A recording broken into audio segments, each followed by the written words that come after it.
Good evening, everyone. Thank you for joining us for our 2026 legislative session overview. The session is done. Hooray. Yay.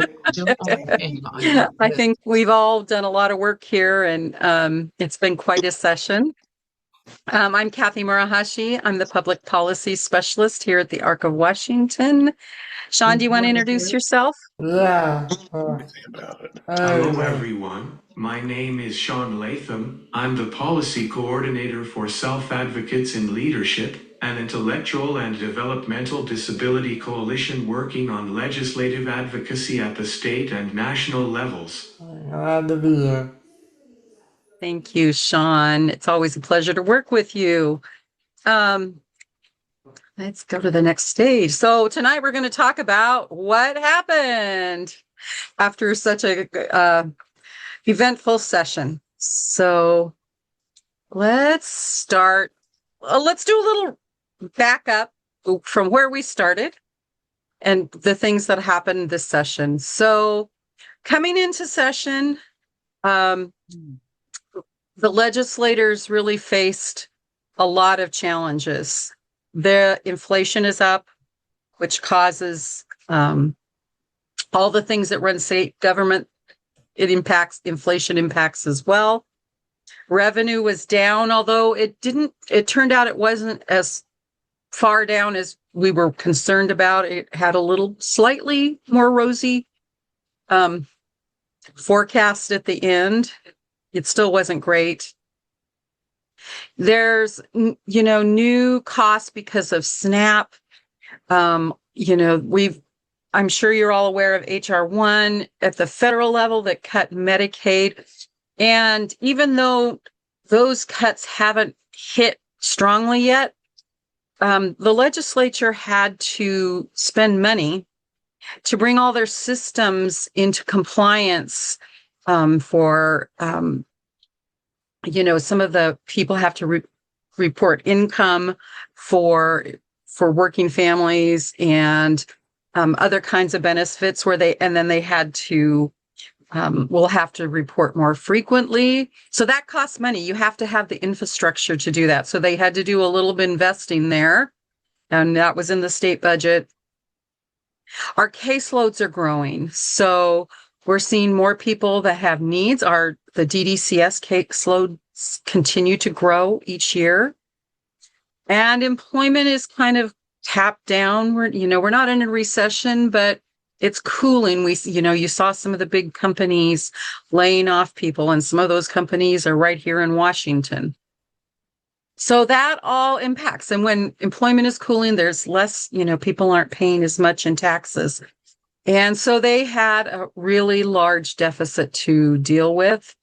And that was a big challenge. So because of that challenge, we had some real concerns about some of the things that could happen. We were really concerned that eligibility for DDA services could be changed to narrow it so that less people would be eligible for DDCS services. And we saw that kind of hinted at in the governor's budget. But the legislature rejected that this year. So that's a big sigh of relief, because they were talking about, as many as 2,500 people who have services, not just that were in receiving some, not just eligible, but were receiving services who could lose services. And that would have been very painful for many reasons. And also that there was also another 2,500 that were in home and community, HCLA, Home and Community Living Administration. I'm going to get that acronym yet. Another 2,500 were over there. So it's like 5,000 people that would have lost services. And we know in HICLA, HCLA, that there are quite a few people with IDD that go through that door first and may not receive services through DDCS. They may receive all their services through HCLA. So we knew that there were some of our folks over there too. The other thing that we were really concerned about was whether personal care hours would be cut. Sometimes what they would do is change the algorithm. And that was also one of the things that we were concerned about when they were changing the eligibility, that they might change the algorithm for personal care, which would have, shrunk the number of hours people received. In some cases, it's like instead of 3 activities of living, you would have needed to have, 5 or 6. So that would have been painful. We were concerned that they could mess with the waivers, maybe shrink services or make it more difficult to receive services. And then we were really concerned about provider rates. The past few years, CRSA, Community Residential Services Association, I got that acronym too.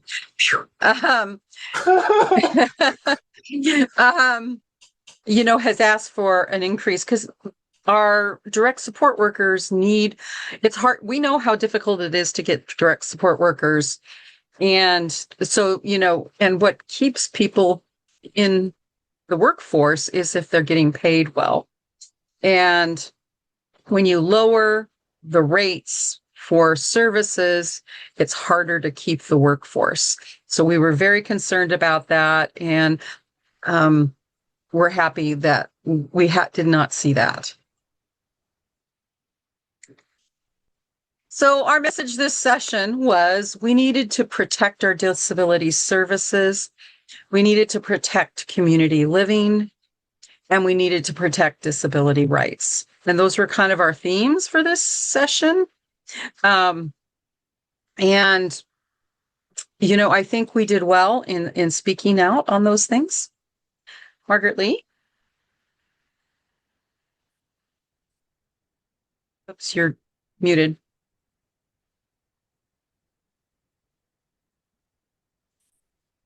Margaret, you're muted. Are you saying then in that last one about the growing caseloads and the 4 different things you had that we were all concerned about, are you saying that we had no cuts on any of those 4? We'll go through. I'll come up to that in a minute, but it came out pretty well. Okay. So thanks. Yeah. Okay. So we're going to talk a little bit about. You can go, and Sean, can you put the link to the bill tracker into the chat box if you've got it? You can go and you can look at our bill tracker. So there's 3 things on our website. If you come to this page, there's the budget side by side, where you can watch where the budget items are. And then you can see the bills of interest. Now, the bills of interest, you should know there's 3 tabs at the bottom of the page. It's a spreadsheet. One is kind of the first one tab is like our priority bills for the ARC and the Community Advocacy Coalition. And then the second page is a little broader. It's just things that we know that impact people with IDD. They weren't initially on our priorities, but they came across. Some of them are super interesting to us, some of them not so much, but they impacted. And then the third tab is the bills that died, that just didn't make it out. And frustratingly enough, some of our bills came all the way to almost the end and just didn't have time to be voted on at the end. So that was kind of frustrating. But we actually had a pretty good number of bills that came through. So that's just a reference for you. Thank you, Sean, for putting that in the chat box. So how did they balance the budget? So this is big picture stuff. As you may know, and you probably read it in the newspaper and saw it in the news and heard people talking about it, Washington State passed a millionaire's tax on those making over $1 million a year. People have different feelings about that. Some of you may think that's a really great thing. Some of you may not think it's so great for a lot of different reasons. what you should know is that tax doesn't start until 2028, and it won't actually be till 2029 when you pay your taxes that will go into effect. So there's not revenue from that bill until 2029. So it really doesn't impact this year's budget, but they know that there's things coming. That bill was quite dramatic. I've never seen anything quite like it, because the House, when they were debating that bill, they debated for over 24 hours on the floor, and they back and forth it went. It was quite a thing to see. Sean and I and Stacy were in Olympia that day, and we had gotten there in the morning, and we were there, I was there till like late in the afternoon, and then I got home. When we got there in the morning, they'd already been there all night. They were still debating on it when I got home in Bellevue from driving from Olympia at about 6:00. So it was quite the thing. Kathy, I was watching all day long, all night long. I'm going, Were you watching it? Yeah, it was something, wasn't it? Yeah, no matter how you feel about it, it was something to watch, something to behold, and you have to hand it to them for their endurance, because that was really something. So, the other thing that the budget does is it draws down the rainy day fund by about $880 million. And then anytime there were like new programs in the budget, things that hadn't been implemented yet, a lot of them, it's like next year we were going to give a raise to, or next year we were going to expand this program by numbers. You saw a lot of those programs contracted, and they didn't move forward. They didn't cut the program, but they aren't going to let it expand. Those things expand. And childcare was one of those things. And I'm not an expert in the childcare by far, but I do know that was one area that was particularly hard hit. I also know that there was cuts to education, and Running Start program was cut, which a lot of people found it to be helpful. So there was a lot of hurt going around, and it moved. They also, and I don't understand this because I'm not an accountant, they moved some funds around toward various things. And I don't understand how that works, but in some cases from one account to another. And then they made straight up cuts into some areas. And that was, those are always painful. If you look at the side by side and you go and look there's a lot of red ink there. But I'm going to go to the next slide, and I'm going to let Sean talk for a minute. Thanks, Kathy. This year has been challenging with our state budget deficit and changes at the federal level, but we still have many things to be thankful for. We are very thankful that the final budget does not include any major changes to eligibility rules, which would have cut individuals' services by reducing the number of eligible recipients. There was an earlier proposal that could have cut eligibility by increasing the number of ADLs, or activities of daily living a person would need help with, to be eligible. Thankfully, many advocates spoke up and said, "Do not cut our eligibility." And it worked. They heard it, and thankfully, it was not put in the budget. We are also thrilled to not see cuts to early supports for infants and toddlers services. These services are vital for families with newly diagnosed children. Advocates explained that cuts to these services would hurt families and in the long run would cost our state more by not helping children early on, which we know gives kids a boost going into school. Third, we are thrilled to see that provider rates were not lowered. Providers are key to keeping us, people with intellectual and developmental disabilities, independent and in our communities. While we would have loved to see provider rate increases, we understand that during our current budget crisis, seeing no cuts is a win in itself. I'm going to add one. We were very concerned that the first House budget proposal proposed cuts to therapies, physical, occupational, speech for adults using Medicaid. These services help people remain independent and avoid facilities. We fought this proposal by overloading the legislative hotline, and, thankfully, legislators got the message and removed it from the final budget. With more successes, I will pass it back to Kathy. Thanks, Sean.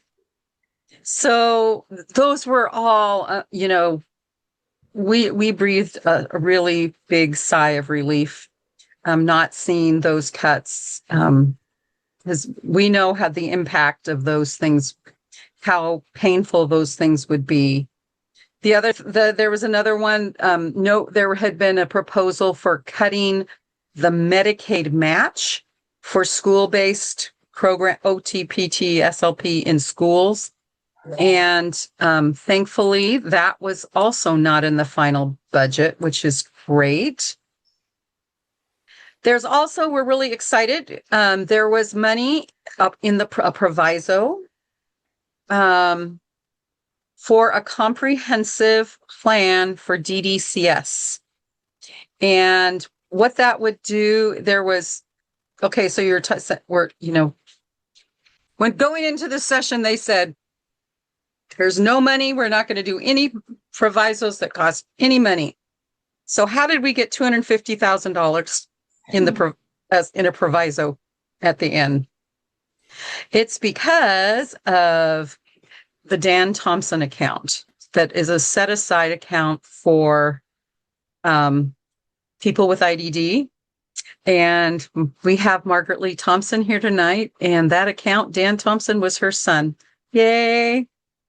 And, it was initially that funds were used. It wasn't a lot of money, but every time some of the land or the resources at one of the residential habilitation centers, RHCs, was sold, or if they sold timber or other things, then that money would go into the Dan Thompson account.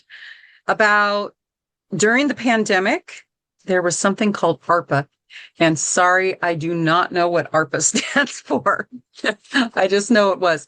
There's funds that came to the state, and they put in about $50 million of that funding into the Dan Thompson, which was like, wow. And they did a whole bunch of projects. Well, most of that money is gone, but there's still a good amount in there. And we believe that there is enough for a comprehensive plan that looks at community services and how to expand capacity and how to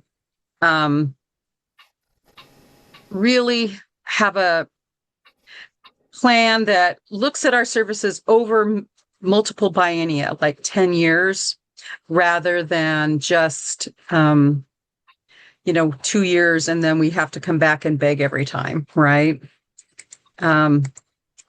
So I see there's a couple of hands. John.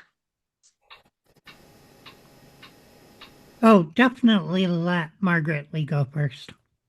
Oh, okay.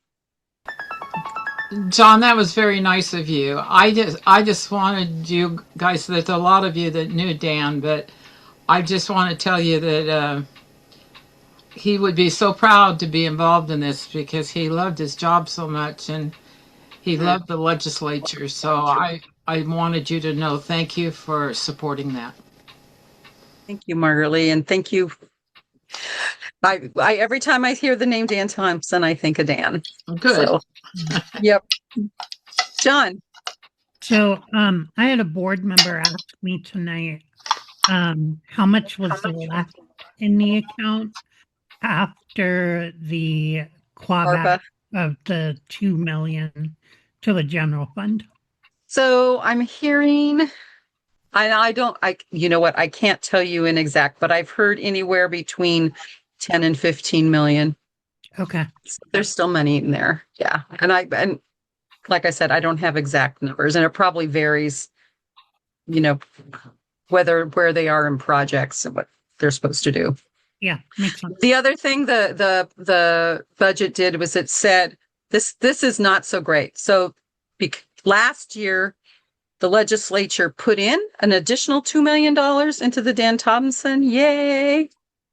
And they giveth and they taketh away. This year in the budget cutback, they clawed that back. But they did say that they could use $2 million for projects. So they allowed them to spend money that's in there, which they could actually just freeze it and say that you couldn't spend what was there. So yeah, so that's where that was. And we're excited about that. We really hope to see, how we can make community services stronger. Stacy and I went about 2 years ago to something that hit what was then the AAA, which is now HCLA, right? They had for aging, they had a day thing where they talked about the comprehensive plan. And back, about 12 or so years ago, Governor Inslee put the AAA on like his priority list, and he had them set up to do a comprehensive plan. The things you should know is through the years, they have weathered way better than us. They have moved they went from who knows what number on the list of how, what number you are, that they are number 2 in the United States. And they have most people in our state live in the community if you're elderly. So we want that same kind of attention and plan for DDCS. So yeah, that's a good thing. Okay. So some things that we're concerned about. One of the things that was in both the House and Senate budget was what was called an underspend. Both the House and the Senate in employment and day services and the individual and family services waiver. And they called for taking back $33 million, that about half of that's federal, half of that would have been state. That was a lot of money. And we were highly concerned. They said, what does underspend mean? It means last year they didn't spend all the money and they take it back, right? But when they started to look at it, and even the Office of Financial Management, OFM, said, wait a minute, I think you have greatly overprojected the actual underspend. And that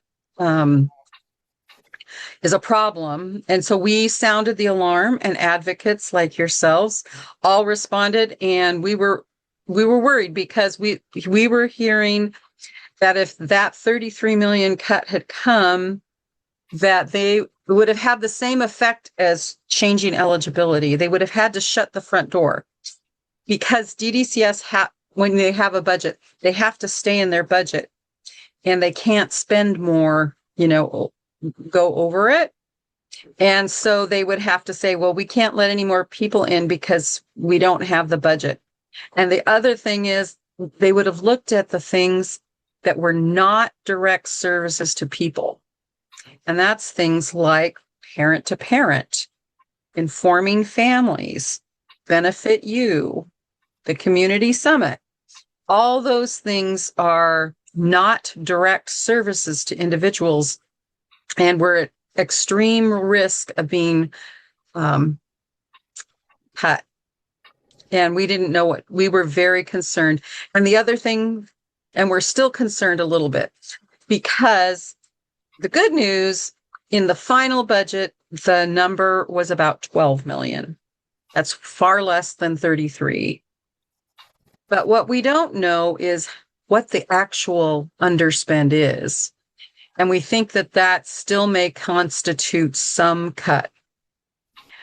Thankfully, not as much, but what we may see and where we're concerned is things like there won't be a lot of slots for the new high school graduates coming in, and they may have to wait a little while to get on the waiver.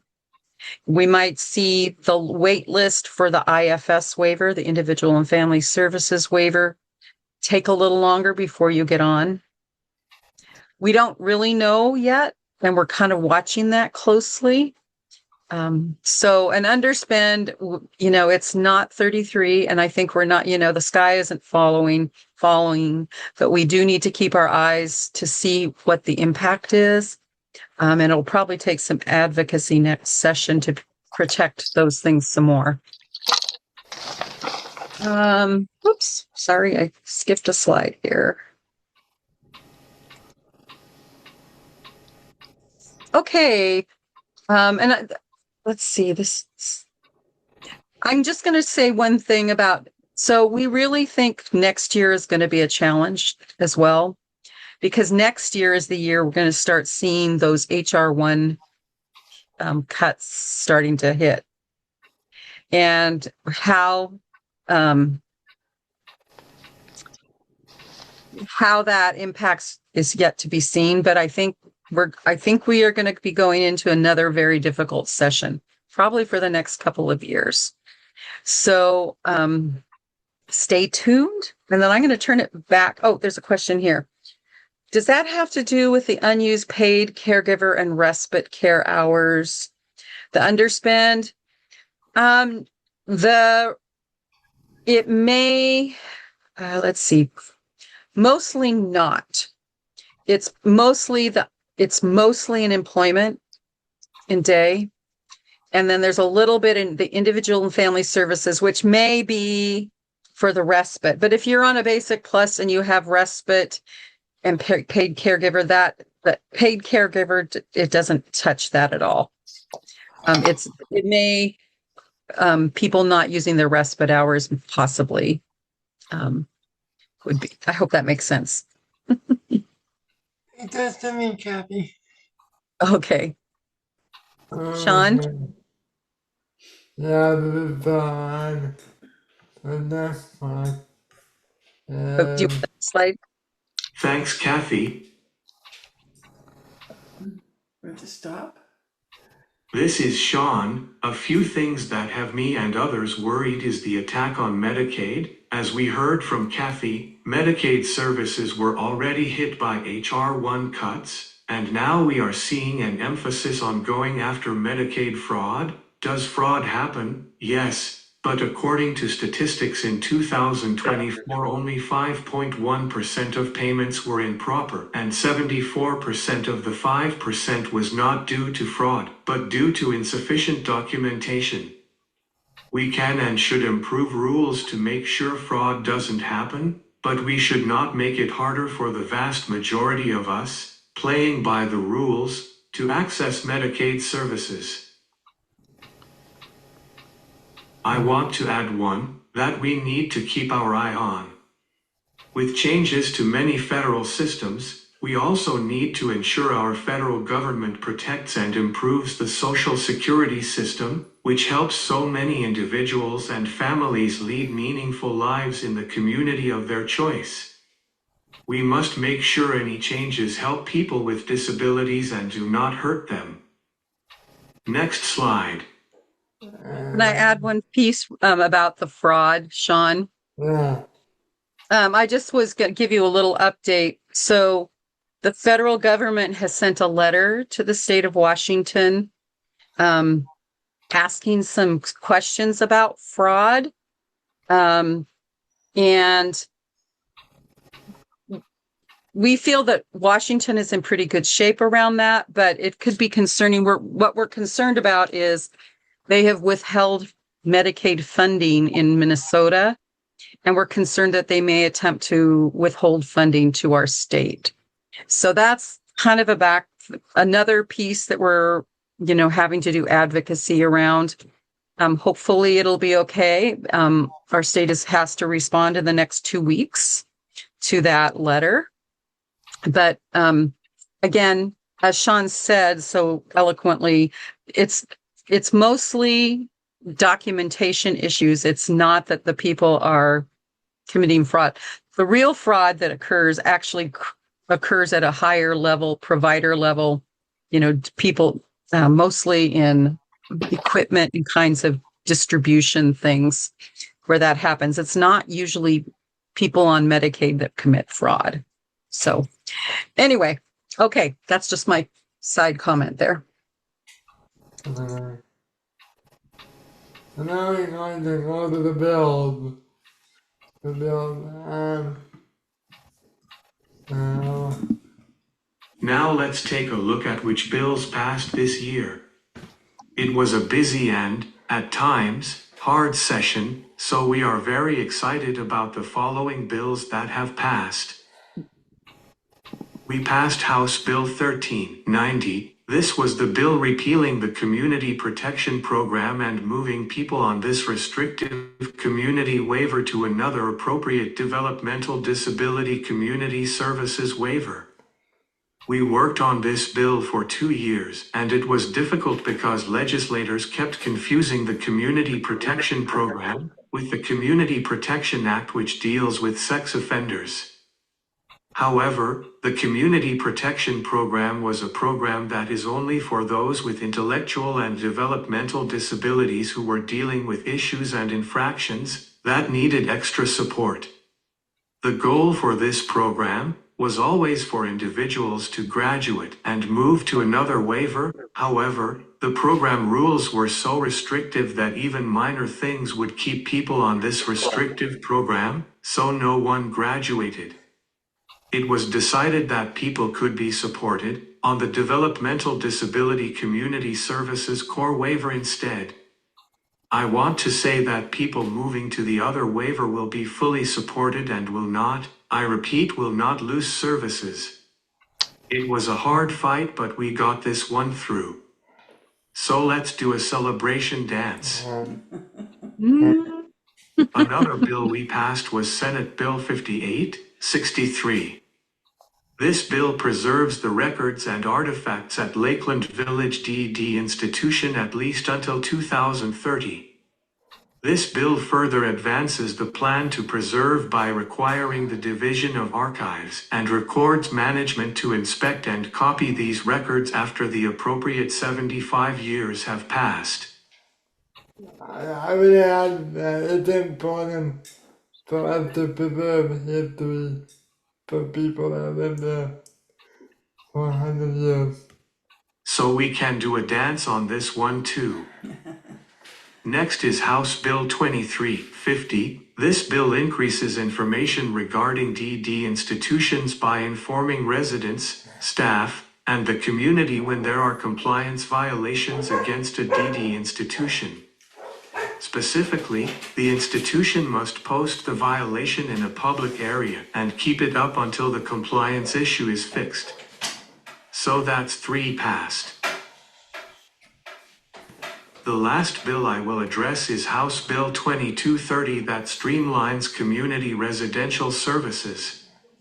It limits the Department of Social and Health Services, DSHS, to no more than 1 annual routine review of community residential service business providers in specified areas, and requires the DSHS to combine review activities from multiple areas where possible. It also helps with documentation and records sharing within the Department of Social and Health Services when possible. There's 4 big bills. I will pass it to Kathy for more. Thanks, Sean. Those are some great accomplishments, and we're so pleased. One of the other bills that passed, that this is bill has been a bill that's been a long time coming. It's taken a number of years to get it through. It's still a work in progress, but 1795 addresses the restraint and isolation of students in public schools.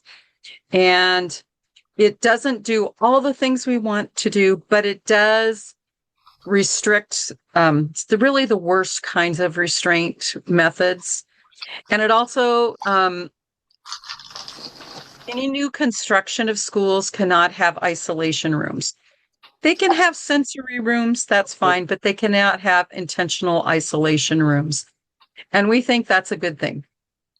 The bill does not go far enough, so we'll be back and we'll be, continuing to educate. This is another bill that there still needs to be a lot of education of legislators and school folks and the public, because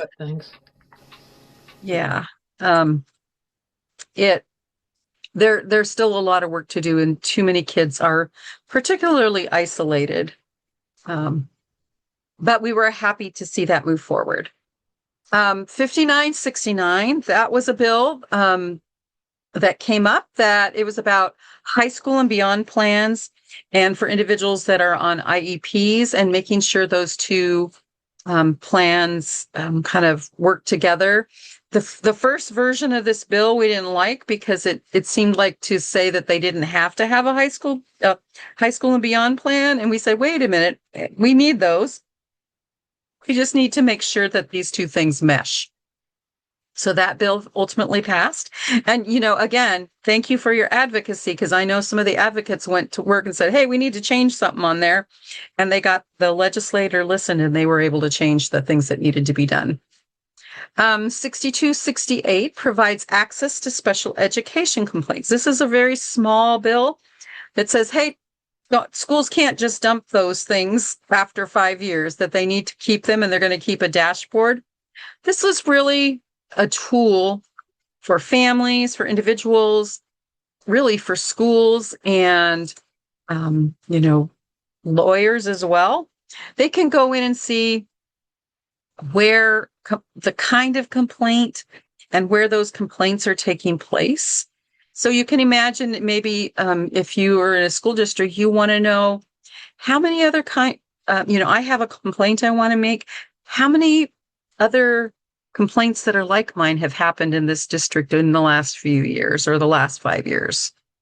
So it's a way to get information, and you might make the decision that, wow, that happened a lot. I think I need to go forward. That probably tells me something.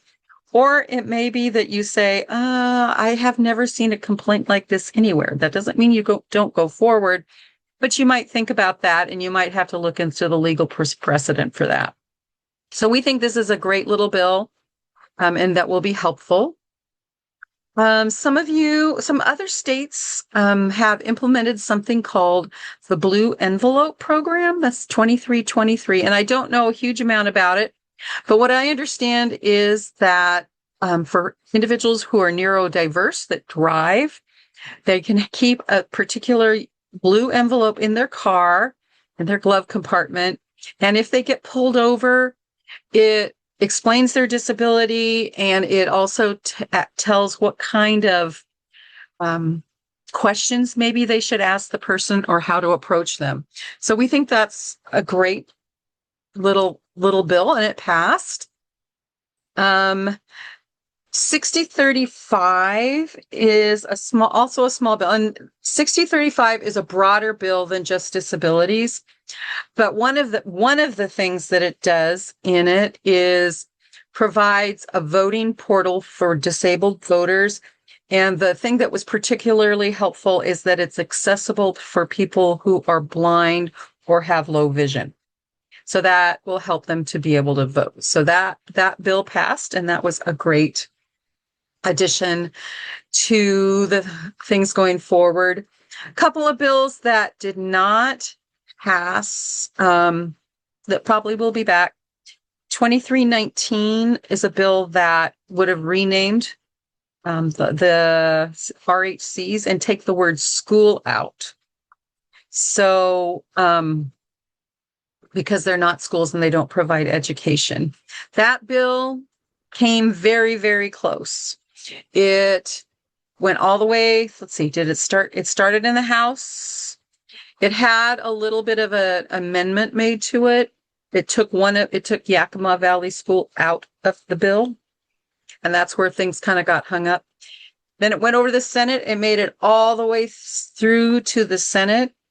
It got all the way to the Rules Committee, but it got stuck in rules. And what happened is in the Senate side, they took the amendment out and, so that it was back to the original bill. And there was controversy.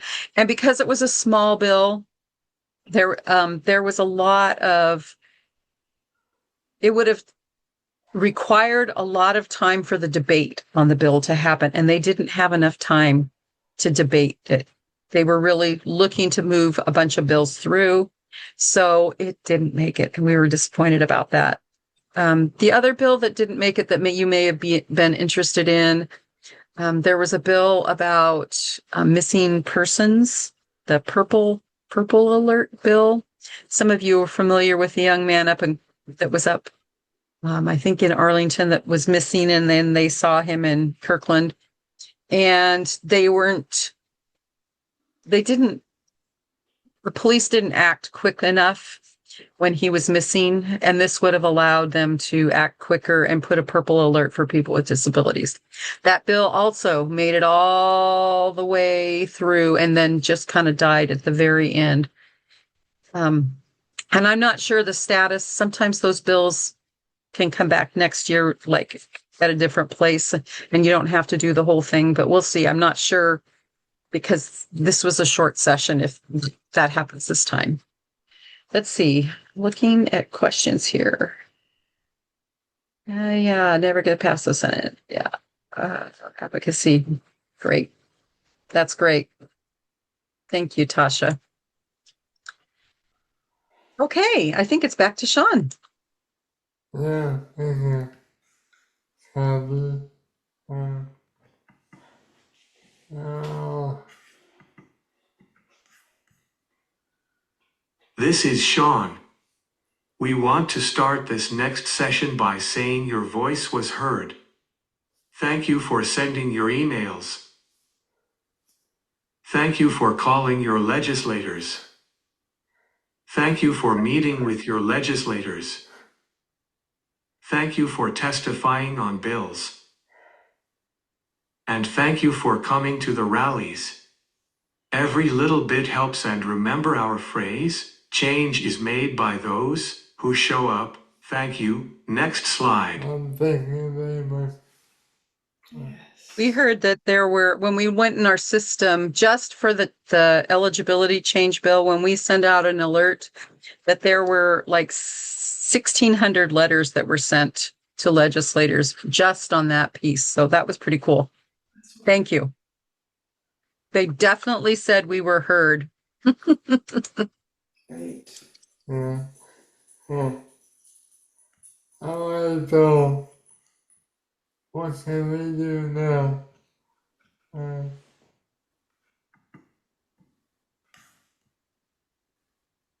Okay, so what can you do right now?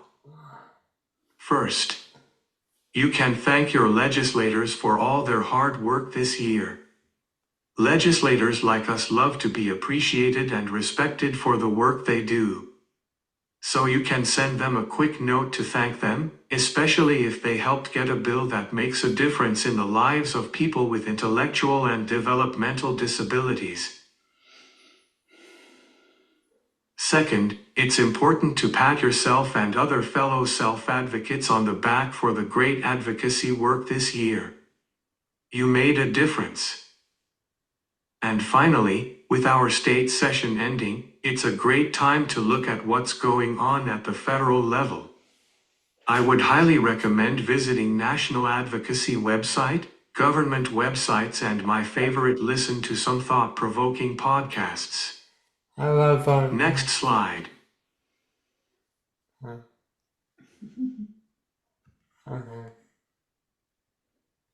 I think I'm on 13. hopefully, yeah. You might be saying what happens now? Well, all bills, policy bills and budget bills, go to the desk of our governor, who then has the ability to sign a bill, to veto a bill, meaning it would not be law, or sometimes he won't do either, in which case the bill automatically becomes law after a period of time. For the budgets, which are the operating budget, the capital budget and the transportation budget, the governor could sign them, but may veto parts of them, which means those parts would not go into effect. As the governor signs in the next few weeks, those that were involved in helping pass the bill may be asked to come for the bill signing. Check in with the legislator who sponsored the bill for more information. Next slide.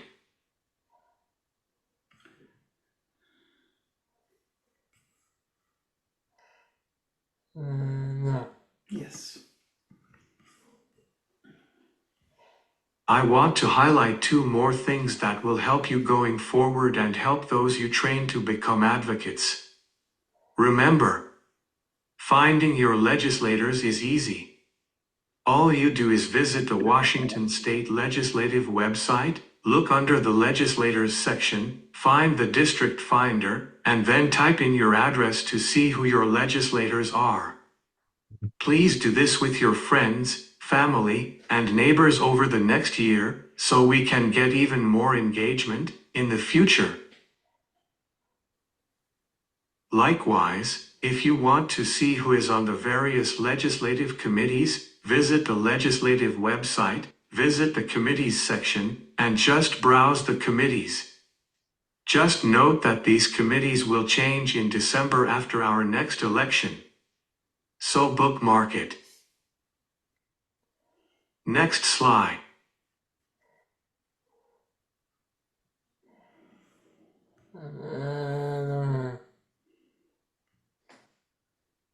I wanted to end my part by sharing what you can do after session that will help all of us and yourself get ready for the next session.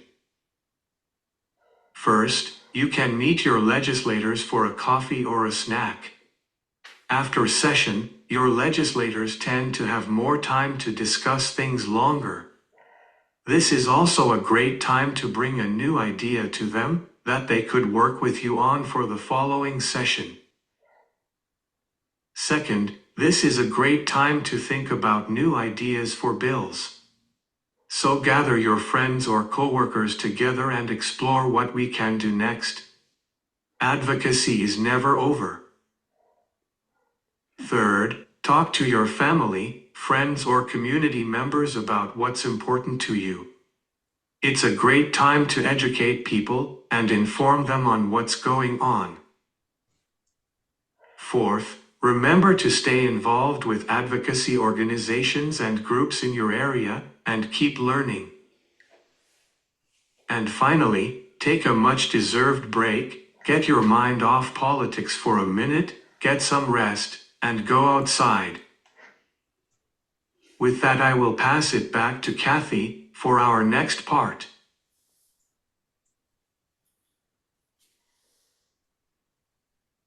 That's the best part. Thank you for being here. We'll take some questions. I think I'll stop the recording now.